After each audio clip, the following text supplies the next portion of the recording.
Hello நண்பர்களே, வணக்கம். நான் உங்கள் பிரியா. நம்ம இன்றைக்கி பார்க்க போகிற பதிவு என்ன அப்படின்னு பார்த்தீங்கன்னா, திருச்செந்தூர் முருகனை நினைத்து நம்ம வைக்கக்கூடிய இந்த ஒரு முடிச்சினால் கண்டிப்பாக நம்ம வாழ்க்கையில் இருக்கக்கூடிய அனைத்து விதமான பிரச்சனைகளும் நீங்கும். அது எவ்வளோ பெரிய பிரச்சனையாக இருந்தாலும், என்ன விதமான பிரச்சனையாக இருந்தாலும் நீங்கள் இந்த ஒரு முடிச்ச திருச்செந்தூர் முருகனை நினச்சி வச்சிங்க அப்படின்னா கண்டிப்பாக உங்களுக்கு அந்த முடிச்சுக்கான பலனும் கிடைக்கும். உங்களோட வேண்டுதல்களுக்கான முழு பலனையும் நீங்கள் பெற முடியும். இந்த முடிச்சு நம்ம என்னென்ன விஷயங்களுக்காக வைக்கலாம் அப்படின்னு பார்த்தீங்கன்னா, எல்லா விதமான பிரச்சனை, திருமண தடை, அப்புறம் குழந்தை பாக்கியம், படிப்பு சம்மந்தமான பிரச்சனை, தொழில் சம்மந்தமான பிரச்சனை, வீடு கட்டுறதுல பிரச்சனை, இடம் வாங்குறதுல பிரச்சனை, கணவன் மனைவிக்குள்ள ஒற்றுமை இல்லாமல் இருக்கிறது, அப்புறம் நண்பர்களுக்கிடையே பிரச்சனை, உறவினர்களுக்கிடையே பிரச்சனை, இப்படி எந்த பிரச்சனை உங்களுக்கு எந்த பிரச்சனை அதிகப்படியாக அவங்கள தொந்தரவு படுத்துதோ, ஸோ அந்த பிரச்சனைக்கு நீங்கள் திருச்செந்தூர் முருகனை நினைத்து இந்த ஒரு காணிக்கையை நீங்கள் முடிச்சாக கட்டி வைத்தீங்க அப்படின்னா கட்டாயமாக உங்களுக்கான வேண்டுதல்கள் நிறைவேறும். அது என்ன மாதிரியான வேண்டுதல்ங்கிறத நம்ம இந்த பதிவில் பார்க்கலாம். நீங்கள் இந்த பதிவை பார்க்கக்கூடிய முருக பக்தர்களாக இருந்தீங்க அப்படின்னா மறக்காமல் நம்மளோட சேனலை சப்ஸ்கிரைப் பண்ணிக்கோங்க. ஓம் சரவணபவா போட்டிங்கிறத நம்மளோட கமெண்ட் பாக்ஸில் கமெண்டாக போஸ்ட் பண்ணுங்கள். இப்போ வாங்க நம்ம பதிவுக்குள்ளே போகலாம். நீங்கள் திருச்செந்தூர் முருகனை நம்ம எல்லாருமே அதிகப்படியாக நம்பிக்கை வைக்கக்கூடிய ஒரு முருகர் திருச்செந்தூர் முருகர். ஏன் அப்படின்னா, திருச்செந்தூர் முருகனை நம்ம அவ்வளோ சுலபமாக போய் பார்த்துட முடியாது. திருச்செந்தூர் முருகனை பார்த்துட்டு வரோம் அப்படின்னா கண்டிப்பாக நம்மளோட வாழ்க்கையில் அது ஒரு பெரிய திருப்பு முனையாக இருக்கும். ஒரு பெரிய மாற்றத்தை நம்ம வாழ்க்கையில் அது கொண்டு வரும். உங்களுக்கு தீர்க்க முடியாத பிரச்சனைகளுக்கு நடுவில் திருச்செந்தூர் முருகனை பார்க்குறதுக்காக உங்களுக்கு அனுமதி கிடைக்கிது அப்படின்னா உங்களை விட பாக்கியசாலி யாருமே கிடையாது. ஒரு சில பேருக்கு எவ்வளோ வசதியோடு இருப்பாங்க, ஆனால் திருச்செந்தூர் முருகனை அவங்களால பார்க்கவே முடியாது. நம்ம மனசு வச்சா கண்டிப்பாக பார்க்க முடியாது. அவர் மனசு வைக்கணும், நம்மளை அவங்க பார்க்கணுன்னு. நம்மளுக்கு எப்போ வரணும்னு அவர் எழுதி வச்சிருக்கிறாரோ அப்போ தான் நம்ம போய் அவரை பார்க்க முடியும்.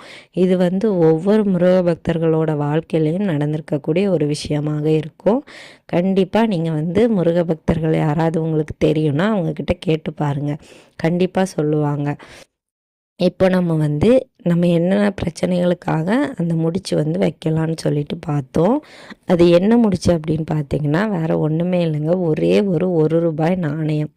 அந்த ரூபாய் நாணயத்தை நம்ம ஒரு துணியில் முடிச்சு போட்டு முருகப்பெருமானோட காலடியில் வைத்து நம்மளோட வேண்டுதல்களை சொல்ல போகிறோம். இப்போ நீங்கள் திருச்செந்தூர் எப்போ போவீங்கன்னு உங்களுக்கு தெரியாது. ஸோ தீர்க்க முடியாத பிரச்சனைகள்னால நீங்கள் கஷ்டப்பட்டுட்டு இருக்கிறீங்க அப்படின்னா அந்த ரூபாய் எடுத்து உங்களோட உள்ளங்கையில் வச்சுட்டு உங்களோட கஷ்டங்கள் எல்லாத்தையும் நீங்கள் சொல்லுங்கள். திருச்செந்தூர் முருகப்பெருமான் படம் இருக்கோ இல்லை எந்த முருகப்பெருமான் படம் இருக்கோ அந்த படத்துக்கு முன்னாடி நின்று நீங்கள் எல்லாத்தையுமே சொல்லுங்கள். சொல்லிவிட்டு நீங்கள் அந்த ரூபாய் நாணயத்தை நீங்கள் கையில் வச்சுக்கோங்க.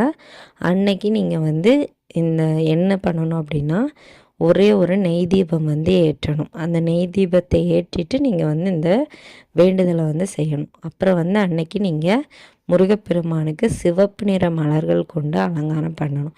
அது செவ்வரளி மலராக இருந்தால் ரொம்பவும் சிறப்பாக இருக்கும். செவ்வரளி மலர் கிடைக்கலன்னா சிவப்பு நிற ரோஜா இல்லை செம்பருத்தி பூ கூட கிடைக்கும் ஈஸியாட்டு. ஸோ செம்பருத்தி பூ இப்படி ஏதாவது ஒரு சிவப்பு நிற மலர் கொண்டு நீங்கள் அன்னைக்கு முருகப்பெருமானை அலங்காரம் பண்ணிக்கோங்க. வேல் இருந்தது அப்படின்னா சந்தனம், பன்னீர், அப்புறம் திருநீர், இந்த 3 கொண்டு நீங்கள் அபிஷேகம் பண்ணணும். சிலை இருந்தாலும் இந்த 3 கொண்டு நீங்கள் அபிஷேகம் பண்ணணும். அதுக்கப்புறமா உங்களோட வேண்டுதல்களை வச்சுக்கோங்க. ஸோ இந்த வேண்டுதல் நீங்கள் என்றைக்கு செய்யணும் அப்படின்னு பார்த்தீங்கன்னா செவ்வாய்க்கிழமை இல்லைன்னா வியாழக்கிழமை செய்யலாம். செவ்வாய்க்கிழமை முருகப்பெருமானுக்கு உகந்த நாள், கண்டிப்பாக நீங்கள் செய்யலாம். வியாழக்கிழமை குரு பகவானுக்கு உகந்த நாள், முருகப்பெருமானுக்கும் அன்னைக்கு நீங்கள் வேண்டுதல்களை செய்யலாம். நீங்கள் இதை செய்கிறதுக்கு ரூபாய் நாணயமும் ஒரு சின்ன துணியும் வேணும். செவ்வாய்க்கிழமை செய்கிறதா இருந்தால் பச்சை நிற துணியும், வியாழக்கிழமை செய்கிறதா இருந்தால் மஞ்சள் நிற துணியும் வந்து எடுத்துக்கோங்க. இப்போ செவ்வாய்க்கிழமை செய்ய போகிறீங்கன்னா அந்த பச்சை நிற துணியை உங்கள் கையில் வச்சுட்டு அதில் இந்த ₹1 நாணயத்தை வச்சுருங்க. இல்லாட்டி உங்களோட வேண்டுதல்களை ஒரு பேப்பர் நிறைய எழுதி அந்த பேப்பரையும் அந்த துணிக்குள்ளே வச்சு அதுக்குள்ளே இந்த ₹1 நாணயத்தை வச்சு ஒரு முடிச்சு போல் கட்டி முருகப்பெருமானோட காலடியில் வந்து வச்சுருங்க. என்னைக்கு வந்து உங்களோட வேண்டுதல்கள் வந்து கூடிய சீக்கிரமாக நிறைவேறும். நிறைவேறிய பிறகு நீங்கள் வந்து என்ன செய்யணும் அப்படின்னு பார்த்தீங்கன்னா, இது வந்து நம்ம வந்து திருச்செந்தூர் முருகனுக்காக போட்ட முடிச்சு. ஸோ அப்படியே கொண்டு போய் திருச்செந்தூர் முருகன்கிட்ட கொண்டு போய் சேர்த்துருங்க.